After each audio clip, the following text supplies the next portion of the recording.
E aí, às vezes, o que me parece é que tem muita empresa que tá ali no arquiteto, mas já quer ir lá pra vanguarda, sabe? Ou que demora demais no arquiteto para poder evoluir para outro lugar e tal. E isso vem muito das conversas que eu tenho aqui no podcast, que a gente tem interno aqui com os nossos clientes e tal. Eu acho que o principal ponto é a gente, cada gestor, cada C-level conseguir entender de fato onde que ele tá ali nesse contexto, para entender onde que ele precisa investir, para qual que é o plano de ação para avançar nesse fluxo, sabe? Está começando mais um Entre Chaves, o seu podcast de desenvolvimento de software. Eu sou a Fernanda Vieira e hoje a gente vai falar sobre algumas tendências que o Gartner trouxe para o desenvolvimento de software para 2026, mas não só 2026, até 2030 tem tendência. E para isso estou aqui com o Igor. E aí, Igor? Olá, tudo bem? Bora lá. E também com o Samuel. Hoje a gente vai fazer um crossover entre o Entre Chaves e os agilistas. Vocês vão ver aqui várias interações entre nós, né, como host do Entre Chaves, o Samuel como host dos agilistas, né? E a gente vai ficar aqui discutindo, conversando sobre as tendências que o Gartner nos traz. E aí, Samuel, você tá bom? Obrigado pelo convite. Espero que a galera aí goste do que eu tenho para conversar um pouquinho com o pessoal aqui. Então, pra gente começar aqui, eu quero jogar uma pergunta meio polêmica, que é: a gente vive uma bolha de IA, essa bolha vai estourar? Como é que é esse negócio pra vocês? Olha, eu acho que talvez eu e o Igor temos algumas opiniões divergentes sobre isso, mas eu acho sim que a gente vive uma bolha. E eu acho que especialmente porque hoje a gente vive meio que um paradoxo da IA generativa, que basicamente existe uma promessa gigantesca da IA gerar um valor muito grande, movimentar um valor muito grande no mercado para as empresas, mas os projetos até agora não chegam à produção, então elas não, de fato, não concretizam esse valor. Por que os projetos não chegam à produção? E aí tem 1 milhão de problemas, né? Assim, 1 milhão de problemas. Principalmente eu acho que a gente, às vezes, ignora um pouco as capacidades que a IA, as complexidades que a IA adiciona quando a gente fala de produtos, de funcionalidade de IA, né? Dentro dos nossos produtos digitais. E aí, a gente pode falar um pouco mais de detalhe sobre isso, mas o fato que estamos numa bolha, né, respondendo a sua pergunta, é justamente porque a expectativa é muito alta, né, então o investimento também está sendo muito alto, só que o retorno até agora não está sendo tão alto, né, então eu acho que é uma bolha que pode estourar a qualquer momento nesse sentido, assim, né, de as empresas cada vez mais estão querendo ter o seu retorno sobre o investimento que elas, né, estão fazendo. Só que muitas vezes, e aí respondendo a sua pergunta, por que os projetos não chegam em produção? Normalmente é porque as empresas elas tentam chegar no final antes de estarem prontas para o meio, que é um pouco até o que o Gartner fala, assim. Na primeira, né, das tendências que ele fala, é relacionada à parte de fundação mesmo, a estar prontos para IA, né, ter uma fundação AI ready. E até aqui na DTI a gente fala muito sobre isso também, né, sobre fundação AI ready e o tanto que é importante esse readiness, né, estarmos prontos fundacionalmente, seja nas dimensões de aplicação, de dados, de infraestrutura, para termos funcionalidades de inteligência artificial nos nossos produtos. Eu acho que, assim, dizer que é uma bolha que vai estourar e sumir, eu acredito que não. Acho que é algo que realmente não aconteceria. Hoje nós estamos sim num hype, porque todo mundo fala de IA, todo lugar tem IA, todas as aplicações têm uso de IA. Dificilmente eu participo de uma reunião que a gente não fala de IA. Não fala, né? Exatamente. Exatamente. Mas existem promessas bastante exageradas, né, nesse contexto, mas a gente já tem alguns resultados um pouco mais sólidos. Hoje a gente já consegue ter aumento de produtividade com o uso de IA. Nós temos hoje algumas aplicações já de maneira mais concreta, respondendo ali, trazendo um valor pro negócio. Também concordo com que hoje ainda, querendo ou não, a maioria dessas aplicações não vão para produção, falham na fase piloto. Então, assim, eu diria que estourar e sumir, acho que não. Mas a gente conseguiria, sim, trazer ali uns benefícios. E acho que separar o modismo ali, do que realmente gera valor pro negócio. Eu concordo com você, que sumir...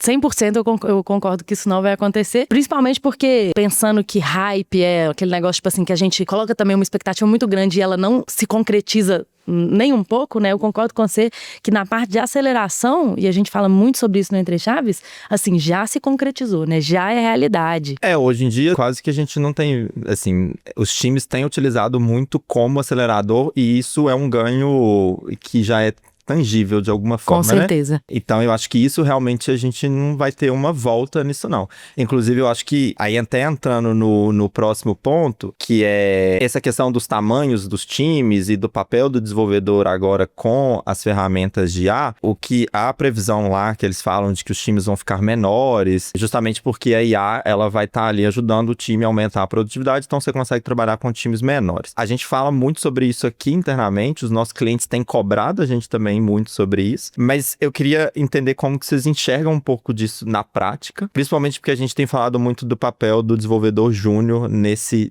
time, né? Como que vai se dar a formação dessas pessoas, se a gente vai ter o papel do júnior, se não vai, e aí, assim, o que vocês tem visto aí? Eu acho que essa pergunta do Júnior é até mais polêmica que a primeira.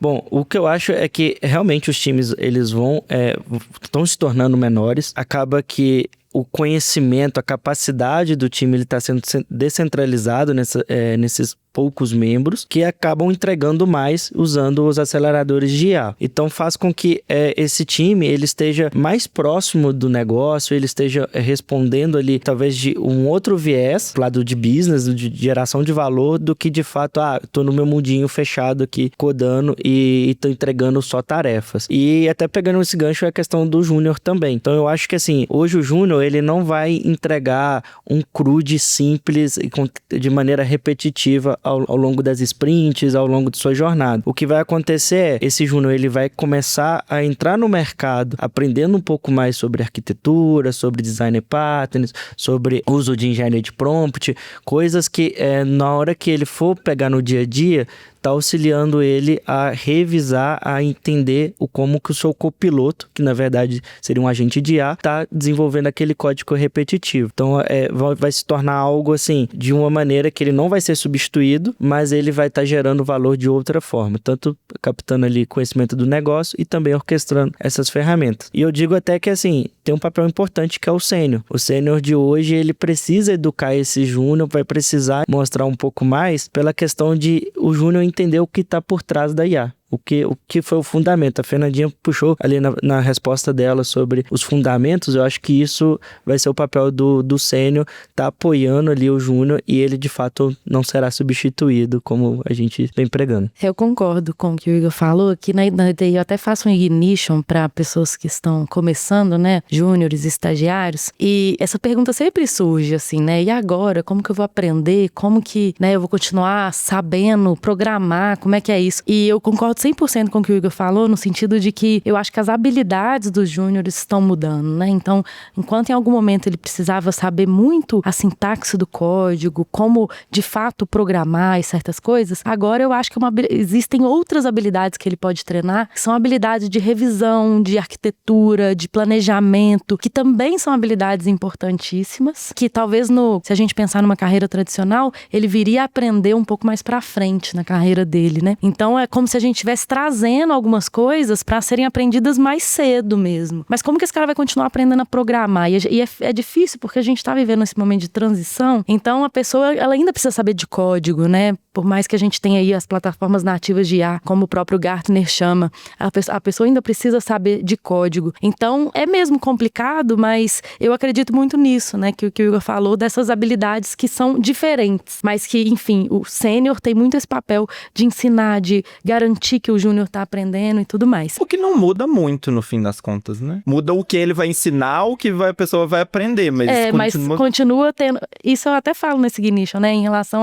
o aprendizado, ele realmente muda. Não é que você deixou de aprender, ou você mudou o seu mecanismo de aprendizado até. Enfim, o que você tá aprendendo. Mas em relação ao tamanho das equipes, e eu acho que isso é uma das previsões bem importantes aí do Gartner, né? Que ele fala, acho que como você disse, né? Que 80% das organizações vão rever a composição dos seus times até 2030. Isso faz com que a gente realmente pense que essas plataformas, e é o que a gente estava falando, né? Que esse valor da IA, ele já está concretizado e vai se concretizar cada vez mais. De times que realmente a composição dele vai mudar. Não preciso mais de um time grande que faça, né, software em um só fluxo de valor. Eu posso, às vezes, dividir esse time em vários e cada time pegar um fluxo de valor diferente, e isso auxiliado por IA, né, fazer times híbridos, né, de pessoas e agentes, né, enfim. Eu acho que isso tudo é algo mesmo que a gente precisa ficar de olho. Até trazendo esse gancho da questão da plataforma e o que a gente chama de Dev Experience, né, que acaba que vamos ter mudanças, vamos ter alternativas dentro disso, dentro dos times de plataforma, dentro dos times de DevX, para suportar esses times menores. O que é esse DevX? É basicamente a gente ter ali práticas, tem materiais que você vai olhar como times, tem materiais que você vai olhar como práticas, mas é você conseguir suportar o seu time de desenvolvimento, trazer produtividade, trazer ferramentas e práticas para dentro desse time que ele possa desenvolver mais rápido. Então é algo que assim, já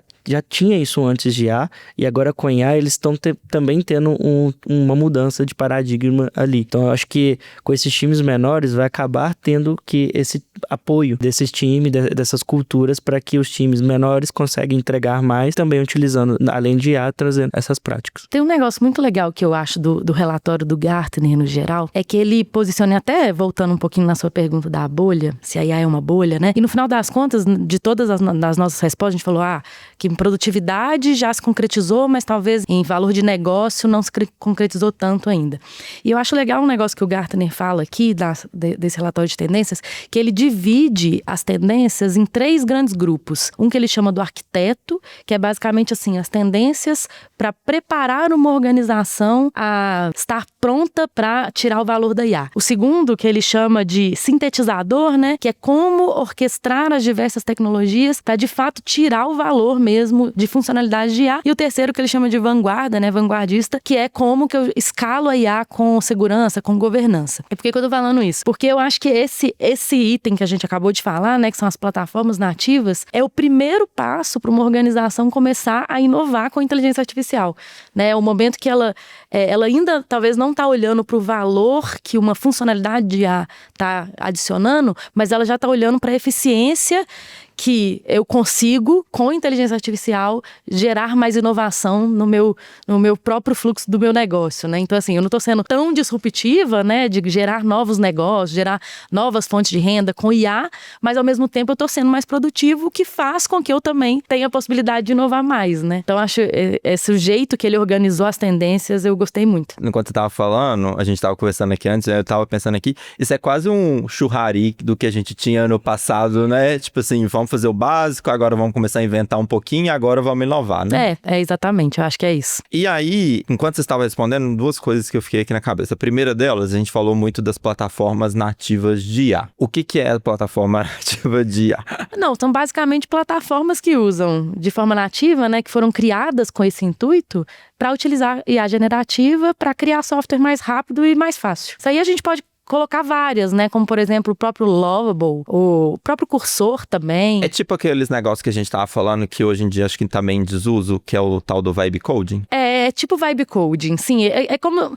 É porque, assim, né? Essas plataformas, elas orbitam, né? Vamos falar assim, 2 extremos. O Vibe Coding é um deles, que é tipo assim, eu criar o meu software totalmente sem entender muito de código e tá ali simplesmente só codando. O próprio Lovable é uma dessas, e temos alguns outros exemplos. E eu tenho outro extremo, que é, eu tenho já um pouco mais de controle de código, eu preciso, às vezes, saber um pouco mais de código, como, por exemplo, o Cursor, mas eu tenho uma série de coisas que me viabilizam fazer o meu vibe coding profissional. Como se fosse assim, a gente até lançou um episódio do Entre Chaves com esse tema, né? Como transformar o vibe coding num viable coding ou numa coisa mais profissional. Mas que aí esse tipo de plataforma como o Cursor, você consegue instrumentar ele com um tanto de coisa para fazer com que o seu vibe coding seja mais assertivo e mais corporativo.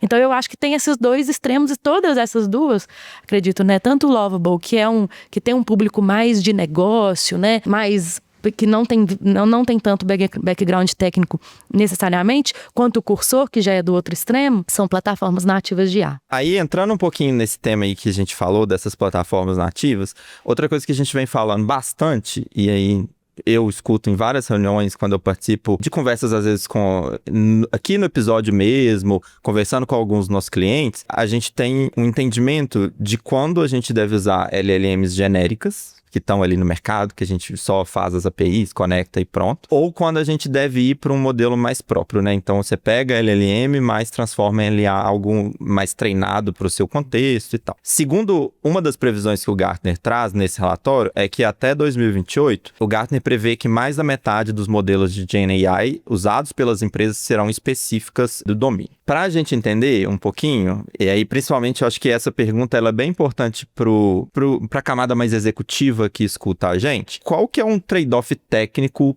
por que eu deveria ir para um LLM genérico e por que eu deveria ir para um domínio próprio? Bom, acredito que a LLM, ela tem um contexto mais criativo, um contexto mais genérico, ela consegue trabalhar em situações mais hipotéticas, mais diversas, digamos assim. Enquanto o Domínio Language Model, a DLM, ou até mesmo em alguns fóruns é utilizado o SLM, que é o Small Language Model, ele é especializado em um domínio ou em uma ação. Seria o nosso modelo ali especialista. Eu acredito que, assim, em questão de trade-off, em tarefas que a gente precisa de ter um pouco mais de criatividade, um pouco mais de suposições, coisas mais não relacionadas a um domínio específico, seria ótimo para a gente estar utilizando, porque conseguimos responder ao usuário em diversos cenários utilizando aquele tipo de modelo. Mas, em alguns modelos específicos, quando a gente está falando de alguns cenários bem específicos, a gente acaba utilizando desse outro tipo de LLM. E eu diria que, assim, um dos exemplos, eu acho que até olhando para esse relatório do Gartner, dele falar que a gente vai estar trabalhando mais com LLMs específicas, né? Especialistas, na verdade. O ideal, eu acho que isso está trazendo muito da cultura de multi-agentes, que é a comunicação entre esses agentes estão fazendo com que, peraí, ao invés de eu ter uma LLM genérica, algo grande, que ela pode alucinar, ela pode me dar alguns vieses ali que não quero para aquele modelo, para aquele negócio, e eu utilizar um especialista com orquestrador, acaba que eu consigo ter umas respostas mais precisas, algo mais específico daquela pergunta, daquele cenário. Inclusive, no relatório do Gartner, ele também traz como uma das tendências o multi-agente, né? Então, Fernandinha, entra um pouquinho nesse assunto aí também. Mas antes, né, de falar, eu entro com certeza na parte de multi-agente, mas eu queria complementar um negócio em relação aos modelos, né, a essa especialização dos modelos, porque quando eu li esse negócio, né, das especializações, eu fiquei pensativa, porque assim, hoje, muitas empresas, elas ainda estão num momento em que elas consomem simplesmente, né, modelos públicos de inteligência artificial que são essas generalistas, como o Igor falou. Então, o que isso significa? Eu vou resolver um problema de negócio usando IA generativa, eu vou lá e vou acessar uma API da OpenAI, né, e vou lá fazer no máximo um RAG, né, que é o Retrieval Augmented Generation, ou seja, eu vou no máximo colocar aqui uma estrutura, um banco de dados vetorial com alguns dados meus privados para que essa IA que é generalista, que é pública, consiga responder sobre as coisas minhas, do meu... Não alucine demais, né? Alucine menos. Só que ela ainda trabalha com modelos generalistas, como o Igor falou, que são extremamente abertos. Esses modelos generalistas, o que isso quer dizer, né? Que quando eu pergunto para ele como que faz um bolo de cenoura, ele sabe me responder. Quando eu pergunto para ele qual que é o jeito de programar em Java isso aqui, ele também sabe me responder. Então, assim, ele sabe me responder qualquer coisa. Isso faz com que ele seja generalista e mais, né, suscetível à alucinação, porque o contexto dele, o que ele conhece é muita coisa. E quando a gente especializa isso, como o Igor disse, né, a gente consegue criar agentes que são muito mais, que conhecem um contexto muito mais limitado e ao mesmo tempo eles também são muito mais assertivos no que eles conhecem. Mas voltando no meu ponto, que era tipo assim, mas como que as empresas vão fazer isso se hoje elas estão presas a modelos de consumo, né? Que eu vou lá e simplesmente pego uma API da OpenAI que já é generalista. Aí eu vejo uma coisa aqui que o Gartner está falando, que é uma movimentação, talvez, das empresas de começar a trabalhar um pouco mais com treinamento de modelos diferentes do pegar o modelo generalista e usá-lo, mas para treinar, né, ou fazer um fine tuning no modelo, né, treinar uma partezinha ali que é importante com os meus dados, ou pegar um modelo aberto e retreiná-lo com os meus dados. E isso para mim eu acho que é o que ele está defendendo aqui como tendência, que, claro, são tendências aí para os próximos anos,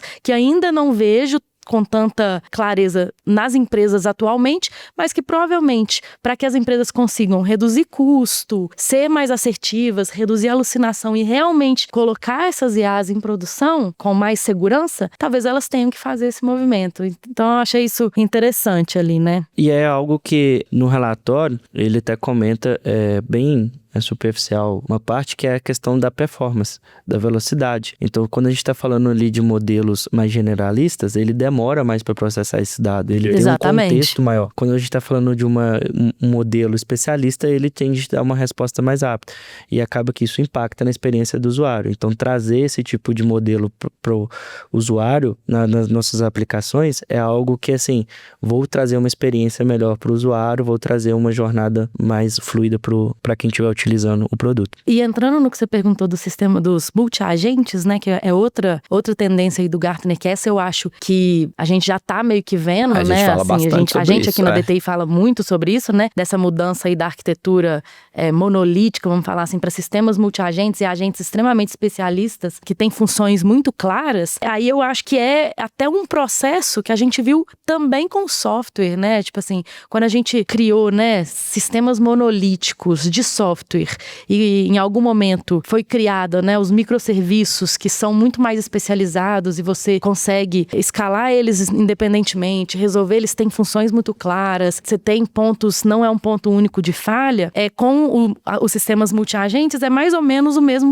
paradigma que eles estão seguindo, né? Em vez de eu ter um agente monolítico, generalista, que conhece de tudo, né, e que tem muitos defeitos, né, nesse sentido de ser mais lento quando eu tenho muitas etapas, ser menos assertivo quando eu tô falando sobre coisas muito especializadas, agora eu tenho um sistema multi-agentes, cada agente com sua própria capacidade, que vai ali tratar de um pedacinho do código, né? De um pedacinho de função, né? Vamos falar assim, de um pedacinho de coisa que ele tem que fazer. Só que isso também, né, como os monolitos também adicionaram no software, gera uma complexidade de orquestração, né? Gera uma complexidade da gente ter que lidar com esses vários agentes, né, para eles continuarem alinhados no mesmo propósito, para eles terem observabilidade bem feita, você conseguir ter algum, né, traceamento do que está acontecendo. Enfim, é também uma grande tendência do Gartner, a gente está falando muito sobre isso, né, e eu acho que é o caminho em que a IA também vai gerar cada vez mais valor, vai ser com isso, mas também existe uma complexidade aí de gestão, né. Essa estratégia, ela ajuda um pouco no primeiro ponto que você trouxe lá de colocar em produção também, justamente porque você vai ter pedaços menores, digamos assim. Você vai ter pedaços menores lidando com problemas muito específicos e mais, né? E eles vão agir também sobre o sistema, né? Então, quando a gente está falando de orquestração de multi-agentes, aí a gente volta até talvez no conceito do que é o agente, né? Um agente, ele não é só algo que visualiza, né? Ou que ele age sobre o seu sistema. Então, quando a gente está falando de sistemas multi-agentes, e ele é autônomo, né? Acho que isso é muito importante. Quando a gente está falando de sistemas multi-agentes, a gente também está falando de agentes que conseguem lidar com pedaços muito específicos, né, daquela função, e eles agem nessa função, né, e há uma orquestração, ou seja, você consegue, no final das contas, interagir com um processo de ponta a ponta, seja ele na complexidade que ele for, né, tipo assim, e isso que destrava também o valor. Imagina que você tem lá o seu ecossistema do seu produto, em que tem vários agentes, né, cada um lidando com uma partezinha, uma funçãozinha dele, e no final das contas, todos eles conversam entre si, e no final das contas você consegue fazer uma função autônoma sem precisar de alguém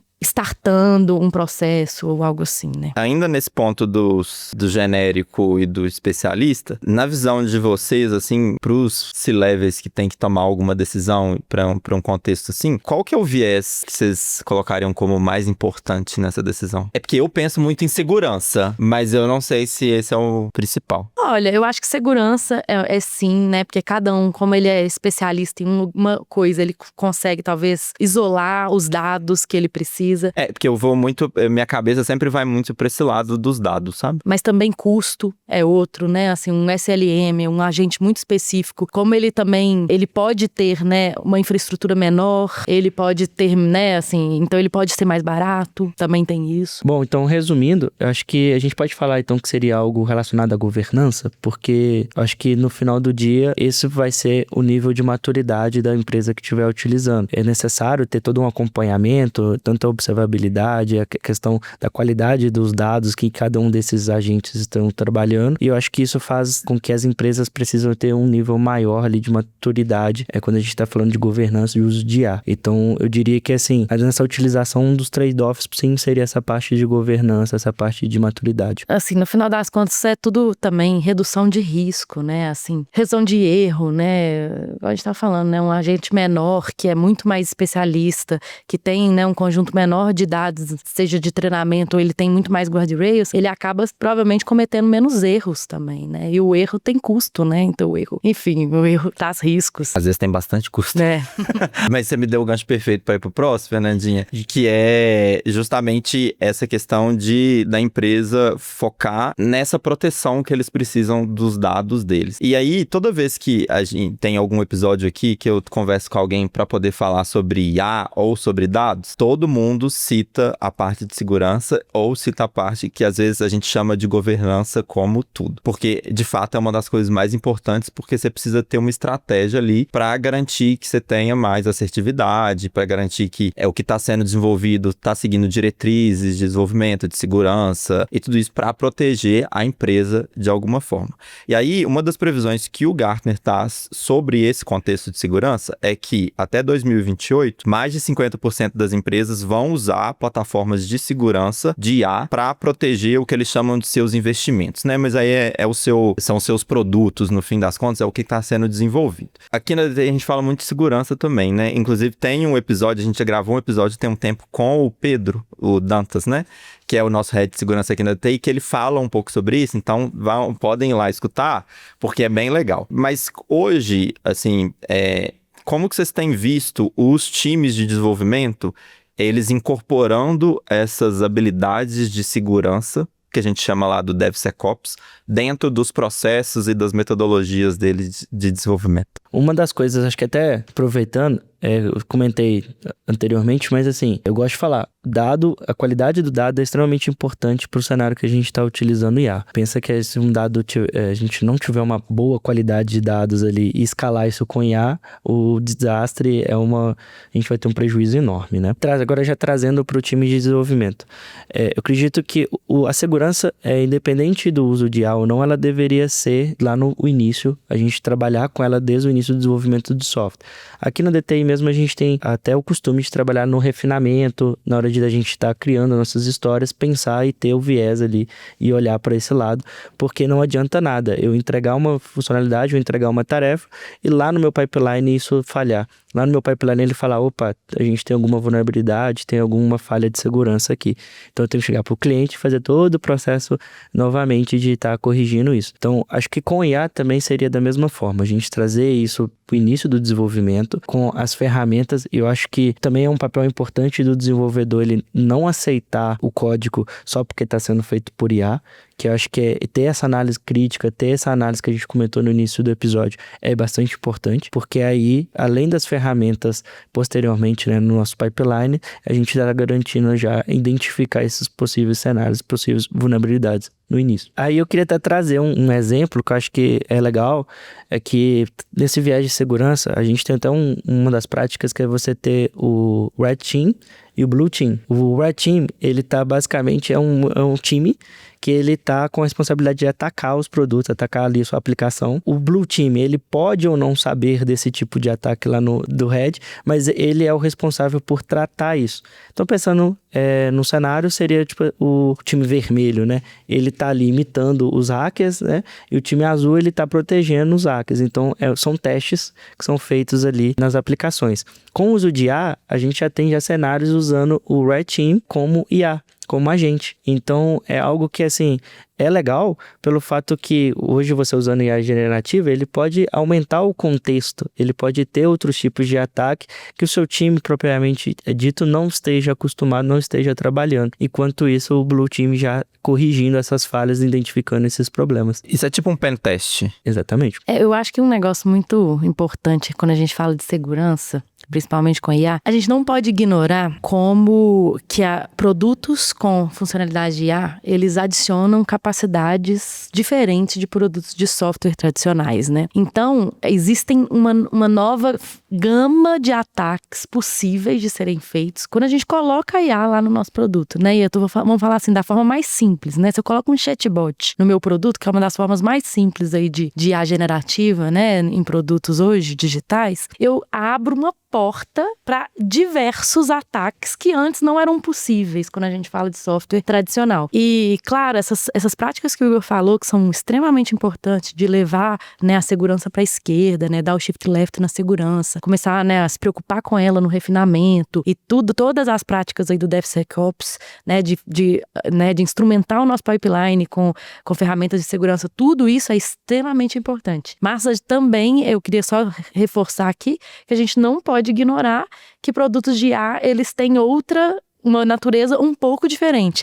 E que a gente até tem um episódio no Entre Chaves sobre isso, dos diversos ataques que começam a ser possíveis, né? Até de prompt injection, por exemplo, que era um negócio que não existia antes, né? Eu fazer uma injeção no prompt, né? Tipo assim, eu chegar lá e conseguir atacar o meu produto porque eu mandei um prompt que tem algo escondido, sabe assim, umas coisas mais que antes não eram possíveis. Então, a gente tem que lembrar disso, que produtos que têm funcionalidade de IA não são iguais a produtos de software. Então, a gente tem que ter mesmo um olhar um pouco mais refinado para a segurança quando a gente fala nesses produtos. É engraçado porque, assim, toda vez que a gente tá falando alguma coisa aqui, acaba que o que vem na minha cabeça é que o negócio todo ele é muito cíclico, né? A gente falou lá as 3 formas que o Gartner trazem as tendências. Aí tem o churrari, que é algo que a gente já falava lá atrás. Aí tem o contexto do monolito e dos microserviços. Aí a gente tem as LLMs e tem o multi-agente também, que é uma coisa meio parecida. E aí com segurança, eu acho que teve uma época que a gente preocupou muito com segurança,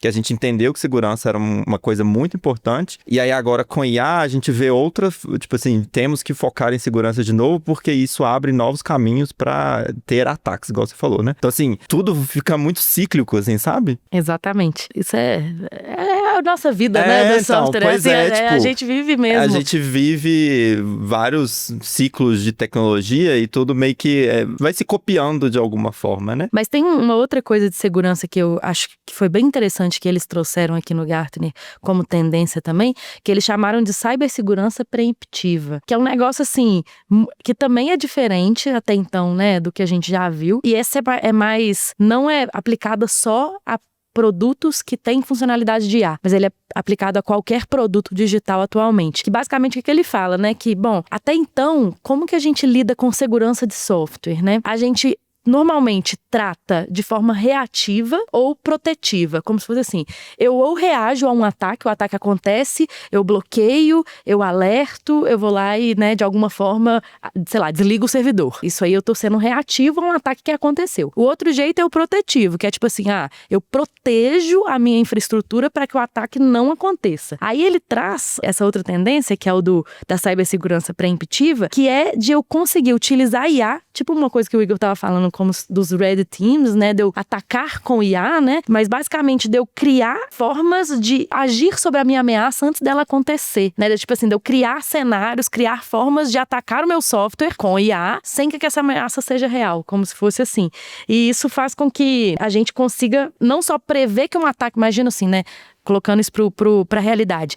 Eu tenho um agente que fica ali monitorando o meu software. Aí eu tenho um algoritmo de machine learning que consegue detectar se existe uma anomalia no meu software. Aí, nesse caso, na hora que eu detecto essa anomalia, eu tenho um outro agente, ou um sistema multi-agente que vai lá e desliga o meu servidor antes do meu ataque acontecer. Porque eu já sei que aquilo ali, aquela anomalia, provavelmente ela precede um ataque. É diferente, é bem evoluído, né? Bem evoluído do que a gente tá falando, mas tem tudo a ver até com o que o Igor tava falando dos Red Teams e de utilizar, né, IA para que a gente fique mais seguro. E o Gartner, ele traz um dado até importante que ele fala assim, né, que até 2029, produtos que não tiverem a cibersegurança preemptiva, eles poderão ter sua relevância prejudicada, enfim, não serão tão relevantes mais. 2029 é daqui a pouco, né? 4 anos, né? Tá pertinho. Pertinho. Porque e é um negócio bem complexo, avançado, né? É porque, tipo assim, assim, tá monitorando o software, você encontrou a brecha, é quase como se você fizesse um ataque e já bloqueasse o ataque. É como se, né, alguma coisa nesse sentido aí, né? Achar bem interessante. É fazer o ciclo inteiro da segurança, basicamente. E é um ponto importante para os legados, né? Que assim, em algum momento a gente vai precisar de trabalhar nesses sistemas legados. Então, acredito que, até trazendo o gancho da primeira pergunta, isso vai alimentar ainda mais a questão das aplicações de IA no dia a dia. Então, eu veria algo como se a bolha ainda estivesse ali algo que não estourasse, entendeu? Você diz porque a gente precisa, de fato, modernizar os nossos legados, né, para estar pronto para essa nova era que a gente está entrando, né? Tanto de funcionalidade de IA como de ataques de cibersegurança com IA. E se o nosso legado continuar do jeito que ele tá, ele provavelmente vai ser muito mais suscetível a ataques, né? Tem uma outra tendência, e a gente estava até falando aqui um pouquinho antes de começar, que eu achei muito curiosa, mas ela é bem entendível, assim, no fim das contas, que eles chamam no relatório de geopatriação. Segundo Gartner, até 2030, mais de 75% das empresas europeias e do Oriente Médio geopatriarão suas cargas de trabalhos virtuais. Hoje, esse número, né, esse percentual gira em torno de 5%, que é muito baixo. E aí, como eu disse, com todas essas questões de conflitos territoriais, geopolíticos, que tá tudo muito... A gente vive um mundo muito complexo de entender quais são as fronteiras, é muito fácil de entender o porquê de seguir uma estratégia de geopatriação. Mas aí, a gente hoje fala desse contexto do Cloud First. Vocês acham, pelo que a gente consegue falar, porque eu também não acho que é muita coisa não, porque esse é um conceito meio novo. E também acho que tem muita mais coisa envolvida do que além só de software e tecnologia nisso daqui. Vocês acham que a escolha do provedor, a definição de uma arquitetura de sistema, essa tendência pode impactar de alguma forma como o software é desenvolvido? Ou como ele é pensado? Eu acredito que, assim, a questão do Cloud First não vai morrer. Acho que é algo... Até a gente comentou no episódio do Entre Chaves sobre FinOps, até o convidado citou a questão de você voltar para o on-premise por causa de custo. Eu acho que isso também não seria uma forma de a gente voltar para o on-premise, para o nosso data center local, porque nós já vimos as vantagens da utilização de cloud, da escalabilidade, enfim. O que eu acho é que no momento da arquitetura, no momento do desenho dessas aplicações, desse produto, a gente vai olhar com um viés um pouquinho mais apurado ali sobre essas regiões, sobre como que está sendo feita essa hospedagem. Que até então, quando a gente está falando de cloud, a gente só olhava para o lado regulamentatório. Então, poxa, eu tenho uma lei que me obriga a ter os dados no país de origem. Eu tenho uma lei que eu preciso comprovar que esses dados estejam aqui. Então, eu acho que hoje, devido a essa instabilidade que nós temos hoje no mundo em si, né, como você comentou, e a quantidade de dados que nós estamos gerando com o uso de IA. Então, acho que o relatório do Gartner trouxe foi esse viés, esse olhar um pouco mais apurado no problema do vazamento, no problema talvez, ou até mesmo no bloqueio desses dados devido a alguma instabilidade política, alguma instabilidade ali de uma região ou até mesmo de um país como um todo. É porque no final das contas, acho que tudo tem a ver com a proteção do dado, né? Tem até um outro item que o Gartner traz como tendência também, que é a computação confidencial, que eu acho que tem um pouco a ver com essa parte da geopatriação, que é de utilização de ambientes de execução confiáveis para proteger o dado enquanto ele está sendo processado, que eu acho que tem um pouco a ver justamente porque também tem a ver com como a gente vai proteger o nosso dado para ele não ser atacado, ou para ele não ficar disponível, né? Ou para ele não ser vazado ou ficar refém, né? No final das contas, eu acho que é isso. Quando ele fala dessa computação confidencial, hoje a gente também tem algumas formas de proteger o nosso dado, né? A gente protege ele quando ele está armazenado, com criptografias, por exemplo, quando ele está em trânsito, com a parte de redes e criptografia também, mas a gente não protege ele quando ele está sendo processado por IA, por exemplo. E aí, quando eu li esse item, eu também pensei, poxa, mas e aí? Vai ser a morte da nuvem? E agora? Porque, no final das contas, quando você está processando o dado dentro da nuvem, o provedor da nuvem tem acesso ao seu dado. Então, pode acontecer o vazamento, pode acontecer o ataque, pode acontecer, né, que pode acontecer essas coisas até que a geopatriação fala também. Só que aí eles trazem aqui uma outra coisa, né, que é, nesse caso, ou também vai para o on-premise para ambientes em que eu tenho total controle, ou as próprias nuvens também já estão desenvolvendo outras abordagens que eles chamam aqui de zonas seguras, né, de ambientes de execução confiável, que são como se fossem cofres em que nem o próprio provedor consegue acessar o meu dado. Então são formas, né, que eles estão vendo e que a própria Azure já tem, né, a AWS, o Google, todos eles já estão investindo nesse tipo de coisa, justamente para que o dado, mesmo na nuvem, continue confiável, né? Então, eu tô querendo dizer assim, que são várias tendências que tratam desse mesmo problema do vazamento do dado, né? De fato, meu dado ficar comprometido, né? De alguma forma. No fim, parece que tudo converge para isso, né? E aí, agora, pra gente chegar aqui no finzinho, a gente sempre tem dica no fim, né? E eu queria perguntar para vocês, eu sei que no Entre Chaves a gente fala muito do papel mais técnico do desenvolvedor, mas aqui a gente fala muito do papel mais executivo de gestão. Qual que é o conselho para vocês desse time de gestão para eles se prepararem para esse futuro que sempre parece meio incerto? Eu vou falar a minha então para começar, que eu acho que tem muito a ver com esses 3 pilares aí que o Gartner trouxe, que eu não lembro o nome. Quais são os 3? O arquiteto, o sintetizador e o vanguardista. Porque eu acho que isso se trata um pouco da maturidade da empresa sobre a utilização de IA, e isso vale para qualquer coisa, no fim das contas. E aí, às vezes, o que me parece é que tem muita empresa que tá ali no arquiteto, mas já quer ir lá para vanguarda, sabe? Ou que demora demais no arquiteto para poder evoluir para o outro lugar e tal. E isso vem muito das conversas que eu tenho aqui no podcast, que a gente tem interno aqui com os nossos clientes e tal. Eu acho que o principal ponto é a gente, cada gestor, cada C-level, conseguir entender de fato onde que ele tá ali nesse contexto, para entender onde que ele precisa investir, para qual que é o plano de ação para avançar nesse fluxo, sabe? Então, assim, para mim, esse é o principal ponto, assim, saber de fato onde você tá para saber quais são os planos para avançar.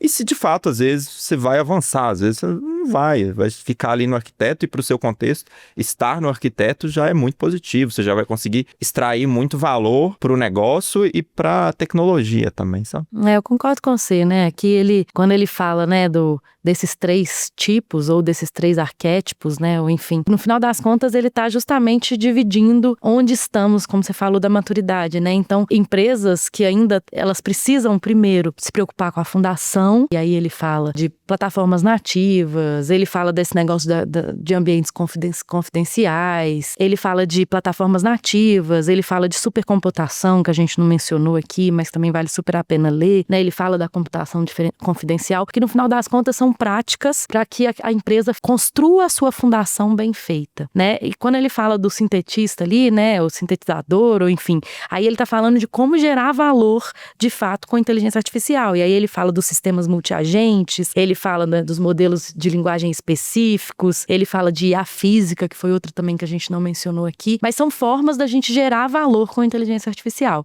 E por último ele fala de como escalar a IA, né, como de fato conseguir não só em um produto, mas em vários produtos e no seu ecossistema no geral. E aí ele fala, né, de proveniência digital, que a gente também não falou, mas que, enfim, também é super interessante, das plataformas de segurança da geopatriação. Mas no final das contas, eu acho, e uma coisa muito que a gente fala aqui na DTI também, é que a gente tem que ter muita clareza onde estamos, mas também a gente não pode ficar paralisado aonde estamos. Que é assim, então agora já que eu tô na fundação, eu vou criar toda a minha fundação e eu, né, e nunca vou mover, que foi até alguma coisa que você falou. Então é conseguir fazer esse equilíbrio entre, não, eu vou conseguir gerando um valor aqui, porque afinal eu também preciso, né, ter o buy-in da organização daquilo ali, né, então eu preciso alimentar os tigres, eu preciso ir gerando valor, ao mesmo tempo que eu tô criando uma fundação, né, ao mesmo tempo que de alguma forma eu já tô paralelizando e conseguindo escalar algumas soluções.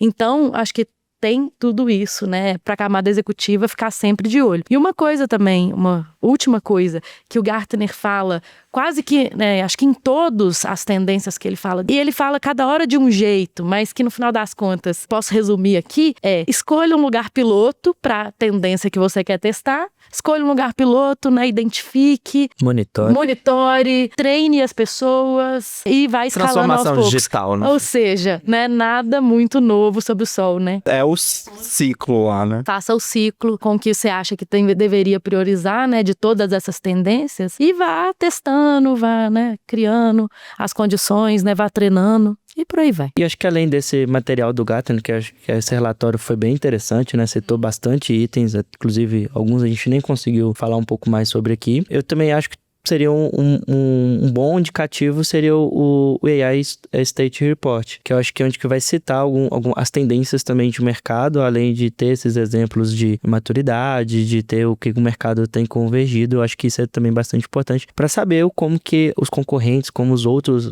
outra indústria, né, outros setores estão trabalhando e trazendo esse uso de IA, já que a gente falou ali de tendências e acabamos pelo relatório do Gartner, é algo muito voltado a IA, né? Então, já é um momento mesmo. E dado tudo isso que a gente conversou aqui, né? De todas essas tendências que a gente falou, o que você acha que fica para os desenvolvedores, né, os nossos ouvintes aí do Entre Chaves? Acho que pegando o que a gente comentou sobre o papel do júnior hoje com o uso de IA, acho que a recomendação seria aquilo que a gente comentou no início, que é o desenvolvedor ele ter um olhar um pouco mais crítico ao que ele está utilizando, o que ele está aceitando do código da IA, e isso faz com que ele consiga aprender a olhar outros cenários de arquitetura, de design, entender um pouco mais sobre engenharia de prompt, que é algo que vai estar ajudando ali no dia a dia, e também as ferramentas, né?